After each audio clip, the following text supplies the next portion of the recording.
বসেন। আচ্ছা একটু কথা বলেন। হ্যাঁ, আসসালামু আলাইকুম। সবাই ভালো আছেন? আচ্ছা, এখন হচ্ছে এটা জুন মাস না, জুন মাস চলতেছে। জুন মাসের আজকে 5 তারিখ। আগামী এই যে জুলাই মাসে কিন্তু আপনাদের এখানে পানি দিয়ে ভর্তি হয়ে যাবে। যেখানে যাবেন শুধু সেইখানে পানি, তাই না? এই যে পানি আসবে, হাওরে পানি ভরা থাকবে, রোগ জীবাণুও বেশি থাকবে, অনেক রোগ থাকবে। এর মধ্যে একটা রোগ থাকবে হচ্ছে যে পানিবাহিত রোগ, যেটা পানির মাধ্যমে ছড়ায়। এখন পানিবাহিত রোগ অনেক আছে। এর মধ্যে হচ্ছে যে ডায়রিয়া হতে পারে, জন্ডিস হতে পারে, তারপরে জ্বর হতে পারে, টাইফয়েড জ্বর। হ্যাঁ, পেটে ব্যথা হইতে পারে। এই জন্য পানিবাহিত রোগগুলো থেকে বাঁচার কিছু উপায় আছে।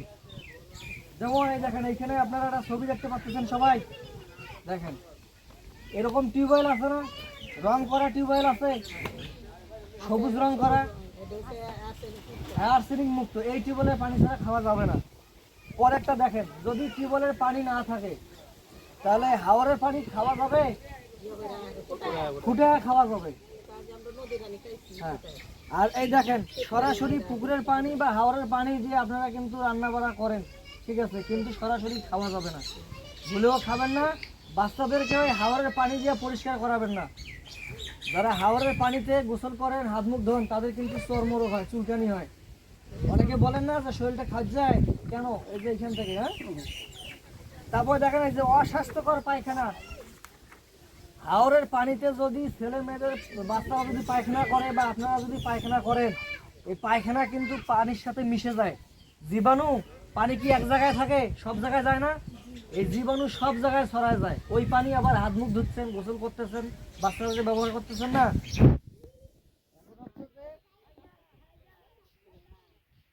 হাওরের পানি পায়খানা ব্যবহারের পরে অবশ্যই সাবান দিয়ে হাত ধুতে হবে। সুস্থ থাকার একটা উপায় হচ্ছে, আপনি খাবেন, খাবার আগে, পায়খানা থেকে আসার পরে এবং বাচ্চাকে খাওয়ানোর আগে বা রান্না বাড়া যখন করবেন, তরকারি কাটবেন, তখন আপনাকে হাত ধুইতে হবে, সাবান দিয়ে হাত ধুইতে হবে। হাত ধোয়ার 5টা কারণ আছে। একটা কারণ হচ্ছে, আমরা যে খাবারটা তৈরি করি আমাদের হাতে কিন্তু জীবাণু থাকে। এই যে আমি এই বইটা ধরছি না, এই বইয়েও কিন্তু জীবাণু আছে, কিন্তু আমি খালি চোখে দেখতে পাইতেছি না। মনে হইতেছে পরিষ্কার, কিন্তু পরিষ্কার না। এই বইটা তো আমি ধরছি, আর একজন ধরছে না হাত দিয়ে, অনেক মানুষ ধরছে। আর আমরা মানুষের সাথে হাত মিলাই না, হ্যান্ডশেক করি না, জীবাণু চলে যায়। মনে করেন আমার যদি হাসি আসে, আমরা হাসি কাশি দেই না, মুখে হাত দিই না, এই যে আমার জীবাণু হাতে চলে গেল। আর আমি যদি এখন এই ভাইয়ের সাথে হাত মিলাই, এই জীবাণু ভাইয়ের হাতে চলে যাবে। এই হাত দিয়ে যদি ভাই আবার কোনো কিছু নিয়ে খায়, তাহলে তার পেটে চলে যাবে, তাহলে সেও আক্রান্ত হয়ে যাবে। 1 নম্বর হচ্ছে যে খাবার যাতে জীবাণু যুক্ত না হয়, খাবারে যাতে জীবাণু না ভরে, এই জন্য হাত ধুইতে হবে। তারপরে হচ্ছে যে আমরা হাত ধোবো কেন, আমাদের মুখে, মুখ দিয়ে পেটে যাতে কৃমির জীবাণু না যায়। কৃমি আছে না, হাত ধুয়ে যদি খাই তাহলে কৃমির জীবাণু যাবে না। তারপরে ডায়রিয়ার জীবাণু যাতে না যায়। আর এই যে চুলকানি, চর্মরোগ, এটাও কিন্তু এই হাত দিয়ে, হাত অপরিষ্কার থাকলে, নোংরা থাকলে পেটে চলে যায়। তাহলে আমরা হাত ধোবো কিভাবে আপনারা জানেন? হাত ধোয়ার সঠিক নিয়ম, হাত ধোয়ার সঠিক কিছু নিয়ম আছে। হাত ধোয়ার সঠিক নিয়মটা আপনাদেরকে একটু দেখাবো, একটু দেখবেন। হাত যদি আমরা শুধু এই পানি দিয়ে, সাবান দিয়ে, একটু ঘষা দিয়ে ধুয়ে ফেলি, তাহলে কিন্তু হাত জীবাণু মুক্ত হবে না। আমাদেরকে কিভাবে হাতটা ধুইতে হবে, বেশিক্ষণও ধুইতে হবে না। হাতটি মানুষ 2 মিনিট 3 মিনিট ধরে ধরে 10-20 সেকেন্ড ধরে কিভাবে হাত ধুইতে হয়, এখন আপনাদেরকে একটু হাত ধোয়াটা দেখাবো।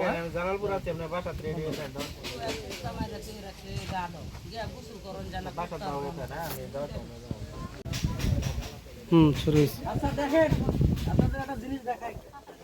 সাবান তো সবার বাড়িতে আছে, সবাই ব্যবহার করেন, এমন কেউ তো না যে কেউ সাবান ব্যবহার করেন না। কিন্তু সঠিকভাবে হাতটা ধুতে হবে। আগে কি করতে হবে, 2 হাত এইভাবে একটু পানি দিয়ে ভিজায় নেবেন, ঠিক আছে? পানি দিয়ে ভিজায় নেবেন, এই যে কুনুই পর্যন্ত, এই যে কবজি পর্যন্ত। হ্যাঁ, তারপরে সাবান নিয়ে এই যে 2 হাত, 1 হাত দিয়ে হাত দিয়ে ধর সাবান দিয়ে, তাহলে কিন্তু কার্যকরিতা থাকবে না। এইভাবে নেবেন, ধরে দিয়ে কমপক্ষে 20 সেকেন্ড ধরে আগে এরকম করবেন। তারপরে 1 হাত দিয়ে আর 1 হাতের পিছে ঘষবেন, বুঝতে পারছেন? পারছেন? এই যে এরকম করে আবার এই হাত দিয়ে এই হাতের পিঠে ঘষবেন। এই যে দেখেন এভাবে ঘষলেন, ঘষে এই যে এরকম করবেন। ঠিক আছে, এই যে দেখেন এইভাবে, হ্যাঁ এই হাত দিয়ে আবার এই যে এখানে এইভাবে করে আবার এইভাবে করে 20 সেকেন্ড হয়ে গেছে না? এই যে হাত ধোয়া কিন্তু শেষ, কিন্তু ফেরা থাকতে হবে। এই যে হাত ধোয়া শেষ হইলো, এই হাত আবার মগে দেওয়া যাবে না। এই দেখেন এটির উপর আবার হাত ধয়ে গেছে। আঙ্গুলে যে এরকম করবেন, আঙ্গুলের ফাঁকে জীবাণু থাকে, হ্যাঁ এই যে আঙ্গুল হাত দিয়ে এরকম করতে হবে। এইভাবে হচ্ছে এখন সঠিক নিয়ম।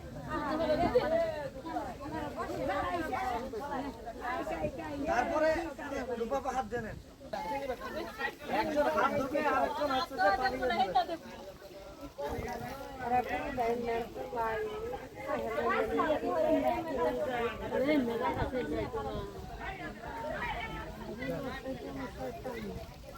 হাতে যেন ফেনা লাগি না থাকে, হ্যাঁ হাত সুন্দর করে পরিষ্কার করে ধুবেন।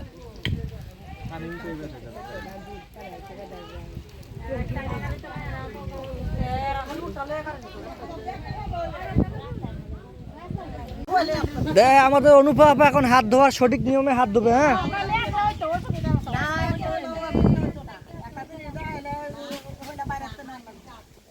সঠিকভাবে সঠিক নিয়মে হাত ধোয়ার নিয়মটা দেখেন। হ্যাঁ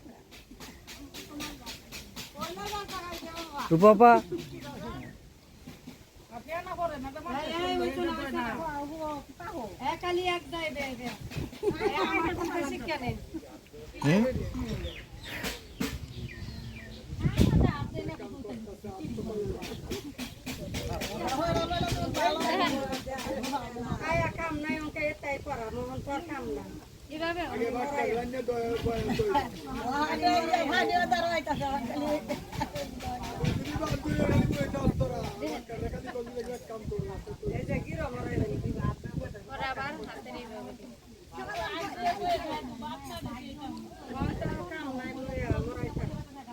সুস্থ থাকতে গেলে, পরিবারকে সুস্থ রাখতে হলে হাত আপনাকে সাবান দিয়ে ধুতেই হবে।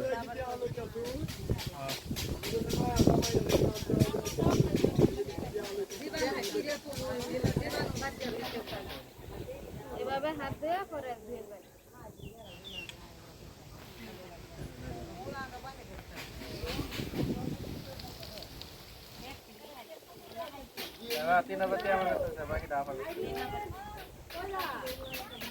মনে হলো তুমি তো 600 রাখতে দিবা আর হেডি দিতাম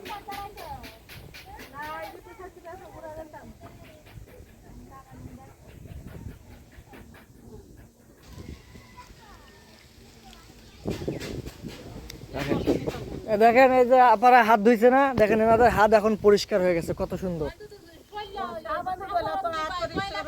হ্যাঁ